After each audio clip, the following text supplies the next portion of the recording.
ఈ రోజు అయితే మా ఊరు శివాలయం ఓపెనింగ్ అన్నమాట. దాని గురించి అయితే ఈ రోజు ముందుగా మొత్తం అయితే రెడీ చేస్తున్నాం. శివాలయం మొత్తం చూడండి ఏమేమి చేస్తున్నాం అనేది.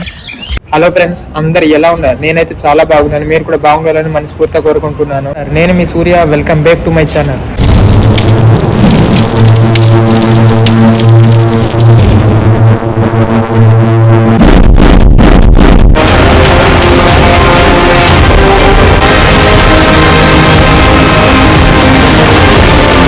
మా ఊర్లో ఉన్న యూత్ అందరూ అయితే వచ్చి ఇప్పుడు దేవాలయం అయితే మేము రెడీ చేస్తున్నాం. ఫస్ట్ అయితే గోతులు తవ్వి దానికి అయితే కర్రలు పాతుతున్నాం. ఎందుకంటే సీరియల్ సిటీ అలా పాతడానికి కాళ్ళు డెకరేషన్ చేయడానికి వీలుగా ఉంటుందని. ఇప్పుడైతే పాతేసిన తర్వాత మేమైతే అట్టి మొక్కలకి అయితే వెళ్ళాము. ఎంత మంచి సీరియల్ సిటీ వేసినా సరే మనం పచ్చని తోరణాలతో రెడీ చేయండి డెకరేషన్ అయితే అస్సలు బాగోదు. అట్టి మొక్కలు అయితే తెచ్చేసిన తర్వాత చూడు ఇక్కడ గుడి ఎదురుగా అయితే మేము పాతున్నాం అనమాట, కడుతున్నాం. అలా 4 మొక్కలు 4 పక్కలు వేస్తున్నాం. ఊరి దేవాలయం కాబట్టి ఊరి ఉన్న చిన్న పిల్లలు అంటే పెద్దవాళ్ళందరూ వచ్చి అయితే ఇక్కడ డెకరేషన్ అయితే చేస్తున్నాం. ఇంకొందరు అయితే వెదురు పేర్లు తీసుకొస్తున్నారు. వెదురు కర్రలు చూసారు అవి అనమాట, మోసుకొని వస్తున్నారు కదా అవి. ఈ వెదురు కర్రలు కూడా మెయిన్ అనమాట. ఇవి వేస్తేనే మనకు కొంచెం అందంగా కనిపిస్తుంది. ఇవి అయితే తెచ్చిన తర్వాత ఇదైతే పేర్లుగా చీల్చాలన్నమాట. పేర్లు ఇలా కట్ చేసుకున్న తర్వాత అప్పుడు మనం డెకరేషన్ చేయడానికి అయితే బాగుంటది. ఇక్కడ పూజలు గారు అయితే గుడి ముందు అయితే మనకు హోమం చేయడానికి అయితే 2 రెడీ చేస్తున్నాడు. ఒకటి పెద్దది, ఒకటి చిన్నది. ఒకటి మీ అందరికి ఐడియా ఉంటది హోమం ఎలా చేస్తారు ఏంటి అనేది. హోమం మొత్తం ఇటుకలతో చేసి ఆ మధ్యకి అయితే ఇసుక అయితే వేస్తున్నాం. బుసుక అంటారు కదా, అదే ఇసుక వేసి దాన్ని మొత్తం కప్పేసిన తర్వాత అప్పుడు మనం డెకరేషన్ నీట్ గా చేస్తాం. మిగిలిన వారందరూ అయితే గుడి ముందు అని పక్కల మొత్తం అయితే డెకరేషన్ మా ఊరు వాళ్ళందరూ కలిసి అయితే చేస్తున్నాం. చిన్న ఊరు కాబట్టి ఊరు వాళ్ళందరూ కలిసి చేస్తేనే బాగుంటది. మొత్తానికి అయితే మా ఊరు యూత్ కుర్రాలు అండ్ ఆడవాళ్ళందరూ కలిసి అయితే డెకరేషన్ అయితే రెడీ చేస్తున్నాము. ఈ లోపల అయితే కనిపిస్తుంది ఇవే గర్భగుడి అనమాట. ప్రజెంట్ ఇంకా విగ్రహ ప్రతిష్ఠ అయితే జరగలేదు. దానికోసం మొత్తం అయితే రెడీ చేస్తున్నాము. ఇవన్నీ రెడీ చేసిన తర్వాత మనం అయితే విగ్రహ ప్రతిష్ఠ అయితే చేస్తాము. చూడండి లైటింగ్ అయితే ఎలా కనిపిస్తుంది. చిన్నగా మామూలుగా ఎక్కువ డెకరేషన్ లేకుండా నార్మల్ గా హోమం రెడీ చేసిన తర్వాత చూడు మొత్తం అయితే ఇలా కనిపిస్తుంది. ఆ దీపం నుంచి అయితే ఆరకూడదు. మొత్తం హోమం కంప్లీట్ అయిపోయిన తర్వాత అది ఉదయం దాకా ఎంత టైం ఉంటే అంత టైం దాకా అయితే మనం ఆ హోమంలో వెలిగించిన దీపం అయితే ఆపకూడదు.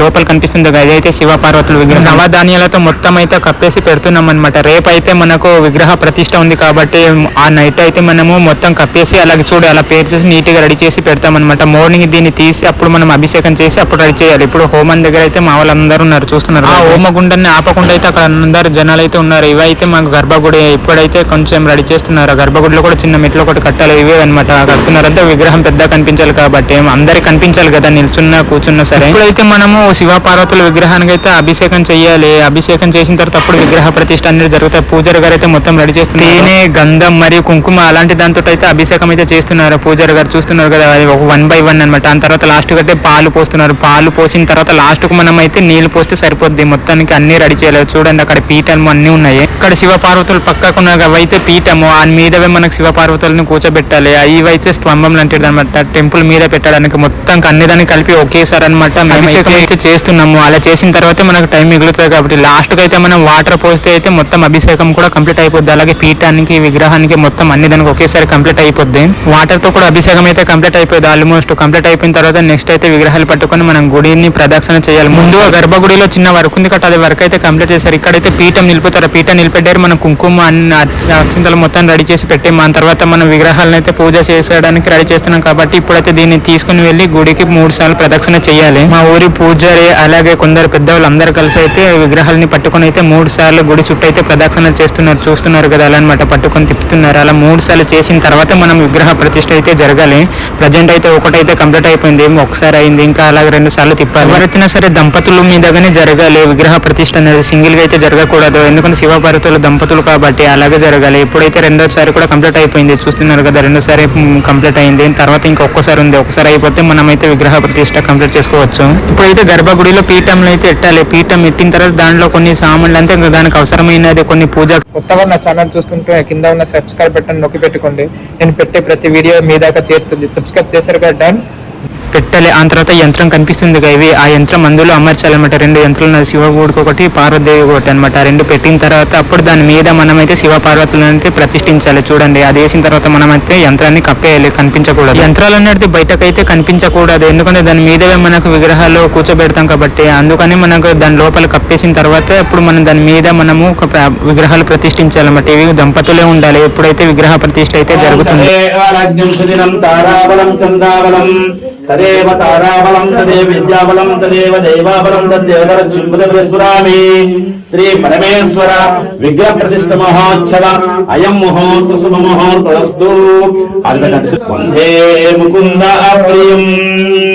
ఓం కాచాయన విద్మహి కన్యాకుమారి ధీమహి తన్నో గౌరీ ప్రచోదయాత్. తదేవ లగ్నం సుదినం తారాబలం చంద్రలక్ష్మస్వామి. శ్రీ పార్వతి పరమేశ్వర స్వామి విగ్రహ ప్రతిష్ఠ మహోత్సవ ముహూర్త శుభ ముహూర్తస్తు. ఈ కళాశాల పట్టుకున్నారు కదా, ఇవన్నీ అయితే మనమైతే ఫస్ట్ స్టార్టింగ్ లోనే హోమం గుండంలో పెట్టాం కదా, అవైతే ఇప్పుడు దీన్ని కూడా సేమ్ 3. అలాగే ఈ వీడియో నచ్చినట్లయితే ఒక లైక్ చేయండి, ఎలా అనిపించిందో కింద కామెంట్ లో తెలియజేయండి. టెంపుల్ చుట్టూ అయితే 3 సార్లు సేమ్ ప్రదక్షిణ చేసి ఆ తర్వాత ఇవి కూడా మళ్ళీ యథావిధిగా పెట్టాలి. ఇక్కడ చాలా మంది అయితే పట్టుకున్నారు, ఒకదాన్ని కూడా పట్టుకున్నాయి పిల్లలతో సహా పట్టుకున్నట్టు తీసారు. ఇక్కడ ఉంది కదా దాని లోపల వాటర్ అవి అయితే మనకు లోపల పెడుతున్నారు, అది బిందెలు చూస్తారు కదా సపరేట్ చేస్తున్నారు. ఓం నమః శివాయ. ఓం నమః శివాయ. ఓం నమః శివాయ. ఓం నమః శివాయ. నమః శివాయ. ఓం నమః శివాయ. ఓం నమః శివాయ. ఓం నమః శివాయ. ఓం నమః శివాయ. ఓం నమః శివాయ. ఓం నమః శివాయ. ఓం నమః శివాయ. ఓం నమః శివాయ. ఓం నమః శివాయ. ఓం నమః శివాయ. ఓం నమః శివాయ. ఓం నమః శివాయ. లాస్ట్ లో అమ్మవారు అండ్ అయ్యగారు ఎలా కనిపిస్తున్నారో చూడడానికి చాలా బాగుంది. అయిన తర్వాత అయితే మా ఊరు వాళ్ళు విందు రెడీ చేశారు, అందరు వచ్చిన వాళ్ళందరికీ అనమాట. ఇప్పుడు విందు పెడుతున్నాము, ఇక్కడ పెడుతున్నారు కదా వీళ్ళందరూ మా ఊరు యూత్ కూరలు అనమాట, చిన్న వాళ్ళని పెద్దవాళ్ళు వాళ్ళందరికీ అయితే పెడుతున్నాం. వచ్చిన గెస్టులు అందరూ ఊళ్ళకు కబురు పెట్టాం కాబట్టి పక్క ఊరు వాళ్ళు కూడా వచ్చారన్నమాట. ఇక్కడ పెట్టే వాళ్ళందరూ మా ఊరు యూత్ కూరలు చూస్తున్నారు కదా వీళ్ళందరూ అనమాట, మా ఊరు కూరలు. ఆ తర్వాత మా ఊరు భజన చేస్తారు.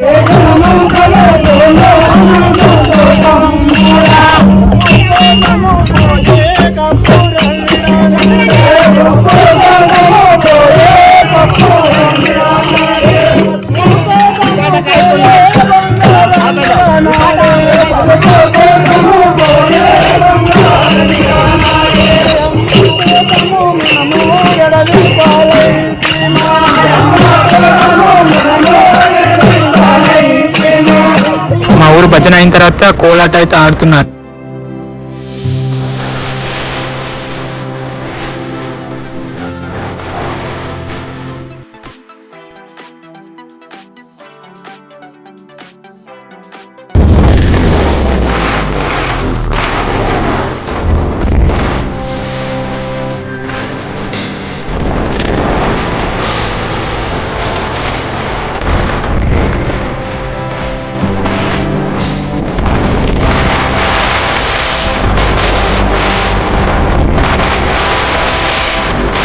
లాస్ట్ లో అయితే మా ఊర్లో ఆడే దింసా అనమాట చూపిస్తాను చూడండి, ఇలా వేస్తున్నారు.